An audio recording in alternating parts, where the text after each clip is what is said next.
cultural heart of New Orleans, Treme is considered the oldest black neighborhood in America. The origin of the Southern Civil Rights Movement, and the birthplace of jazz.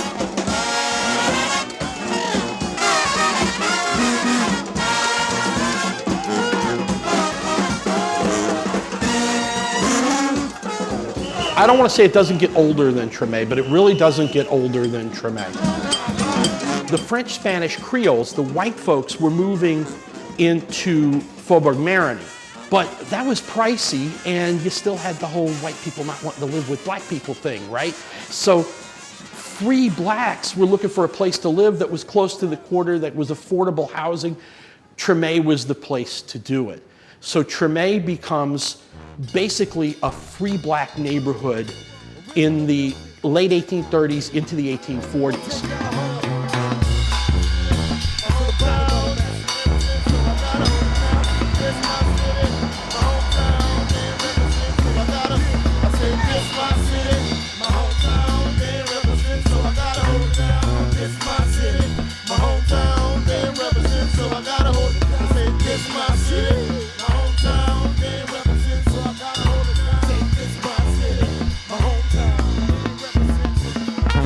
The church decides to build the big cemetery in what is now Treme, okay, and that's St. Louis Cemetery number 1, and then of course that grows back into St. Louis and Conti and St. Louis number 2.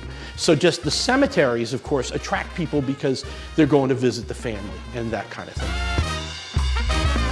They build a Catholic church, that's St. Augustine's Church. Established in 1841, St. Augustine is the oldest African American church in the nation. It has been a church of and for the free black citizens of New Orleans since its creation. That community starts becoming a force to reckon with in the community and in the city in terms of city politics and that kind of thing. One of the community leaders at the time, or community activists in the 1890s, was a guy named Homer Plessy. So Homer Plessy buys a railroad ticket from Treme, basically from the train station, over to Covington, buys a ticket in the white compartment, gets arrested, and that becomes the Plessy versus Ferguson decision that starts Jim Crow. The Jim Crow segregation laws were overruled by the Civil Rights Act of 1964 and the Voting Rights Act of 1965. But it took many years of action and court challenges to unravel the numerous means of institutional discrimination. All right. New Orleans in the house tonight. Tonight. We gonna start this thing, all right, y'all. All right. New Orleans in the house tonight, y'all. Tonight. Start this thing, all right. All right. New Orleans in the house tonight. Tonight. Come on, Ben.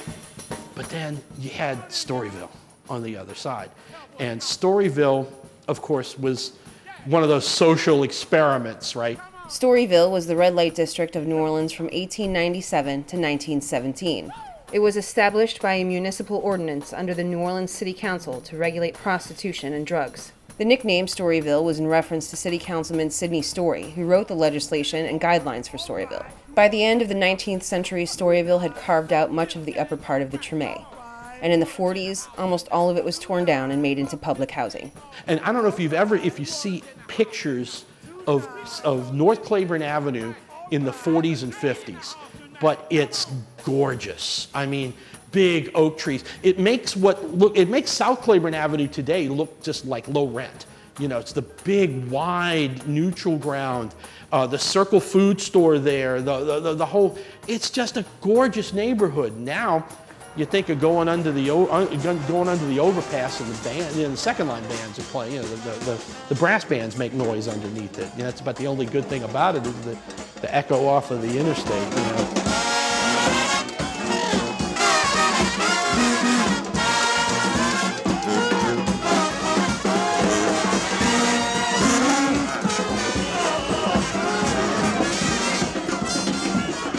Treme's become quite the thing now. In terms of just a whole bunch of different people want to live there.